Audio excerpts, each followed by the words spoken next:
ایک لڑکی اکثر تنہا سنسان علاقوں میں جا کر بیٹھا کرتی تھی کیونکہ اس کو اکیلے رہنا بہت ہی پسند تھا۔ وہ زیادہ محفل میں نہ رہا کرتی تھی، ہمیشہ اسے تنہائیاں ہی اچھی لگتی تھیں۔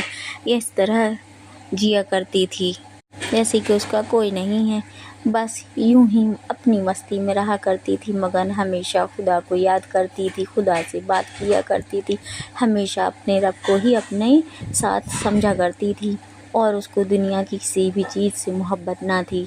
یہ محبت اس قدر تھی کہ ایک دن ایک فرشتہ اتر آیا اس کے لیے زمین پر رب کی پیغام لے کر۔ کیا بات ہے نرگس، کیا چاہیے تمہیں جو اس طرح مشغول رہا کرتی ہو رب کی عبادت میں، بتاؤ ذرا۔ اس پر نرگس نے کہا، کچھ نہیں، میں تو بس اپنے رب کی محبت اور ان کی دوستی چاہتی ہوں، کیا تم اتنا کر سکتے ہو؟ اس پر فرشتے نے کہا، ہاں کیوں نہیں، اسی دوستی کے حوالے تو رب نے مجھے تمہارے پاس بھیجا ہے۔ نرگس، کیا چاہتی ہو تم؟ رب چاہتا ہے کہ تم مانگو، اس سے کیا مانگنا چاہتی ہو، بولو تمہیں کیا چاہیے۔ اس پر نرگس نے بس یہی کہا کہ میں تو اپنے رب کو چاہتی ہوں، خدا سے بے انتہا محبت کرتی ہوں، کیا وہ مجھ سے کرے گا یا کرتا ہے جس طرح میں اس کو یاد کرتی ہوں، کیا وہ کرتا ہے؟ اس پر فرشتے نے کہا، ہاں تم یقین رکھو، بے شک رب تمہیں بے پناہ محبت کرتا ہے، اور اسی کا ثبوت ہوں میں جس نے آج مجھے یہاں پر بھیجا ہے تمہارے پاس۔ بتاؤ بھلا کیا چاہیے تمہیں نرگس، تم کیا چاہتی ہو؟ اس پر نرگس نے کہا، میں بس یہی چاہتی ہوں کہ زندگی بھر میرا خدا میرے ساتھ رہے، میری عبادت سے خوش رہے اور بے انتہا ہم کو محبت کرتا رہے۔ بے شک بے شک بے شک تو نے کہہ دیا نرگس، اور تیرا کہا سر آنکھوں پر، رب تجھے اسی طرح محبت کرتا ہے جس طرح تو۔ بس اتنا بتا کہ تو کیا چاہتی ہے، تو کائنات کی جو بھی چیز چاہے گی تجھ کو مل جائے گی، تو جو بھی چاہتی ہے تیری ہر حسرت پوری کی جائے گی، بتا بیٹی بتا۔ اس پر نرگس خاموش ہو گئی اور کہنے لگی، یا رب میری تو بس یہی مراد ہے کہ تو ہمیشہ میرا دوست رہے، تو ہمیشہ میری ہر پریشانی میں میرے ساتھ رہے، اور کبھی بھی کوئی بھی پریشانی مجھے پریشان نہ کر سکے۔ اس پر فرشتے نے کہا، آمین، جا بیٹی تیری یہ حسرت پوری ہو گئی، اب تو ہمیشہ ہر پریشانی سے دور اور مشکل میں آسانی عطا ہو جائے گی، تو رب کی بندی ہی نہیں اس کی بہت قریبی دوست ہے۔ یہ سن کر نرگس بڑی ہی خوش ہوئی اور زاروں قطار مسکراتی ہوئی وہاں سے جانے لگی۔ تبھی فرشتے نے کہا، بتا تجھ کو اور کیا چاہیے؟ تو نرگس نے کہا، میں کچھ نہیں چاہتی، بس اتنا چاہتی ہوں کہ میری زندگی میں جو کچھ بھی ہونا ہے یا ہو رہا ہے مجھ کو پتہ چل جائے۔ یہ سن کر فرشتے نے پھر کہا، آمین، جا تجھ کو پتہ چل جائے گا، پر تیری زندگی میں بہت زیادہ دکھ اور خوش رہنے کی تو علامت ہے، پر خوشی اور غم دونوں تیرے ساجھے دار ہیں۔ بتا تو چاہے تو صرف اور صرف خوشیاں ہی ملیں گی تجھے، زندگی بھر کسی بھی طرح کی تکلیف نہ ہوگی۔ یہ سن کر نرگس نے کہا، جب میرے رب نے میری قسمت لکھی ہے تو میں اس سے بھلا کیوں خفا ہوں؟ جو وہ چاہتا ہے وہ وہی تو کرتا ہے، وہ وہی لکھتا ہے جو جس کے لیے صحیح ہوتا ہے، اس لیے جو چاہے میرا رب وہ صحیح کر سکتا ہے۔ یہ کہہ کر اس نے کہا، ٹھیک ہے اب میں چلتا ہوں نرگس، خدا تجھ کو ہمیشہ خوش رکھے۔ اتنا کہہ کر وہ فرشتہ چلا گیا۔ اس کے بعد ایک دن نرگس سوچتی ہوئی بیٹھی ہوئی تھی کہ کیا میرا رب میرے قریب ہے؟ کیا میرا رب مجھ سے محبت کرتا ہے؟ کیا میرا رب مجھے چاہتا ہے؟ کہ اتنا سوچنا تھا۔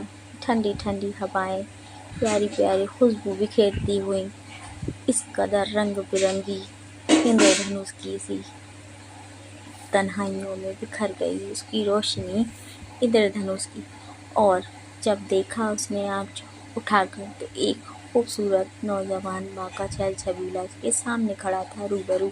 اس نے جب کہا کہ تم کون ہو بھائی، کہاں سے آئے ہو؟ بھائی سن کر وہ شخص بے زارو قطار ہنسنے لگا और हंसते हुए पूछा, नरगिस, तुम किस सोच में डूबी थी? तुम क्या सोच रही थी? तुम्हें क्या चाहिए? क्यों इस तरह से बैठी रहती हो? हमेशा कुछ ना कुछ सोचती रहती हो। यह सुनकर नरगिस घबरा गई और बोली, तुम्हें इससे क्या? तुम्हें क्या करना है? तुम जाओ यहाँ से। यह सुनकर उसने कहा, मैं तुम्हें रोज देखता हूँ यहाँ वादियों में, हमेशा तुम यूं ही गुमसुम सी किसी ख्याल में बैठी रहती हो। क्या सोचती रहती हो नरगिस? बताओ मुझे, मैं तुम्हारी हर हसरत को पूरा कर सकता हूँ। यह सुनकर नरगिस ने कहा, अरे जाओ तुम, मुझे तुम्हारी कोई ज़रूरत नहीं। इतना सुनकर उसने कहा, अरे सुनो तो लो जरा, मैं सिर्फ ये चाहता हूँ कि तुम हमारी शरीके हयात बनो। क्या तुम हमें अपने निकाह में कबूल करोगी? यह सुनकर नरगिस ने कहा, अरे बाबा, तू कौन है जो यूं इस तरह की बात कर रहा है? क्यों बोल रहा है ऐसा? इस पर नरगिस बोली तो वो सुनकर हंसने लगा और कहा, मैं तुम्हें बचपन से देख रहा हूँ नरगिस, तुम इन्हीं वादियों में आती हो, तन्हा बैठ जाती हो और मुझे तुम्हारी मासूमियत तुम्हारी तरफ खींच कर लाती है। मैं क्या करूँ बताओ? मैं खुद एक छलिया हूँ, खूबसूरत हूँ और अपनी बादशाहत का अकेला बादशाह हूँ, इकलौता बाशख्स हूँ जो तुम्हें हर खुशी दे सकता हूँ। क्या तुम मुझे नहीं अपना सकती? यह सुनकर नरगिस बोली, नहीं, मैं तुमसे ऐसे कोई भी बात नहीं कर सकती, ना ही वादा कर सकती हूँ जो मेरे रब को पसंद नहीं, जो मेरे खुदा को पसंद नहीं। यह सुनकर उसने कहा, हाँ, मैं कहारू हूँ नरगिस, तुम जब तक नहीं चाहोगी मैं तुमसे कोई राब्ता ना रखूँगा। मैं सिर्फ़ और सिर्फ रब का बंदा हूँ और सिर्फ मोहब्बत तुमसे करता हूँ। बताओ, तुम जिस तरह पाकीज़ा हो, क्या मुझको कबूल करोगी? मैं भी उसी तरह पाकीज़गी से तुम्हें हमेशा अपनाऊँगा और तुम्हारे साथ रहूँगा। मैं जन्नात हूँ, शाह जन्नात, कहारू, मुझे अपने निकाह में कबूल करोगी? यह सुनकर नरगिस बुरी तरह से घबरा गई और वहाँ से भाग खड़ी हुई और उसके पीछे पीछे शाह जन्नात कहारू भी चला जा रहा था। यह देखकर वह और भी बेसाख्ता घबरा गई और घर पहुंचकर अपनी माँ और दादी को सारा वाक़या बता दिया। यह सुनकर दादी बड़ी ही अजीब सी ठंडी आह लेने लगी। ओह नो, ये क्या हो गया बेटी? ये भला कैसे हो गया? शाह जन्नात तुम्हारी आशिक हो गए? कैसे भला बेटा? अब उनसे कैसे पीछा छुड़ाऊंगी? मैं क्या करूंगी? यह सुनकर वह और भी घबरा गई और नरगिस जाकर अपने इंसान कमरे में तन्हा बैठ गई और सोचने लगी, या रब्बी ज़ुल जलाल, ये सब क्या है? मैं क्या करूं? उस पर शाह जन्नात खुद आकर उससे कहने लगा कि अरे नरगिस, तुम क्यों फिक्र करती हो? जब खुदा ने चाहा है तभी तो मैं तुमको दिख रहा हूँ, तभी तो तुमसे बात कर रहा हूँ। क्या तुम्हें नहीं पता कि जब तक खुदा नहीं चाहता तो कुछ भी नामुमकिन और नामुमकिन चीज़ कभी भी मुमकिन नहीं होती? क्या तुम्हें नहीं पता कि मैं सिर्फ और सिर्फ तुम्हारी तरह हूँ, बल्कि तुम्हारी तलाश में इस दुनिया में हूँ? बताओ, क्या तुम मेरी निकाह में आओगी? यह सुनकर नरगिस ने कहा, ठीक है, आ तो जाऊं, पर मैं अपनी माँ और दादी के बिना मंजूरी के कोई काम नहीं करती। यह सुनकर शाह जन्नात हंस पड़ा और दादी और माँ के सामने जाकर कहने लगा, अम्मी जान, दादी जान, क्या आप इस निकाह के लिए तैयार हैं? आप दोनों क्या कहती बेचारी कि तैयार हैं कि नहीं?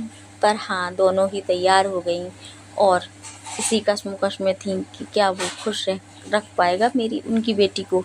यह सुनकर कहारू ने कहा, आप जो सोच रही हैं मत सोचिए, मैं आपकी बेटी का हमेशा खुशी से ख्याल रखूँगा। आप बस मुझे एक मौका तो देकर देखिए। यह सुनकर दोनों खुश हो गईं कि चलो भाई, देखते हैं उन्होंने खुशी का इजहार किया और कुछ ही दिनों में उनका निकाह करवा दिया।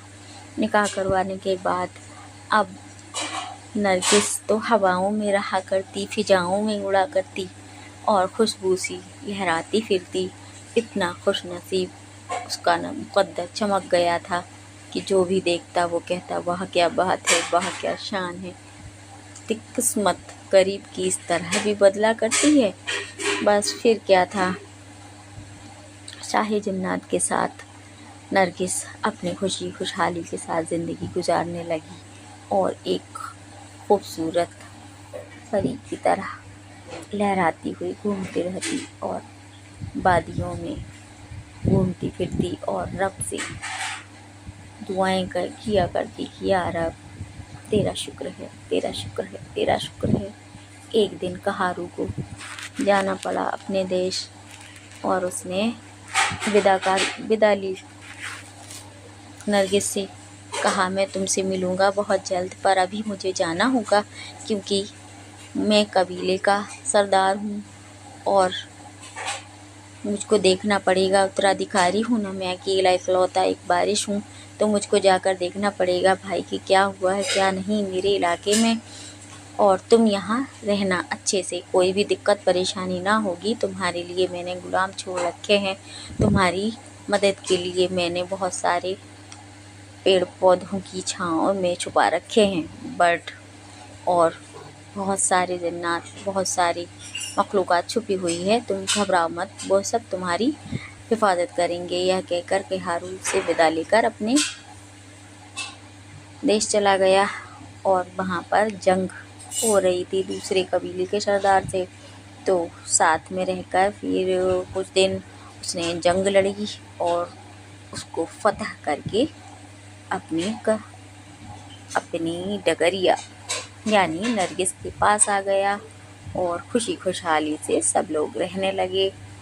कोई भी किसी को परेशानी ना हुई, ना ही कोई दिक्कत। और अब नरगिस दुनिया की सबसे खूबसूरत और हसीन लड़की बन चुकी थी। इसी के साथ दोस्तों कहानी कैसी लगी आपको, हमारी कहानी कैसी लगी, यह आप कमेंट कीजिए और हमारे चैनल को सब्सक्राइब कीजिए बेल आइकन दबाकर, और कमेंट कीजिए, शेयर कीजिए, लाइक कीजिए। शब खैर। अस्सलाम वालेकुम नाज़रीन।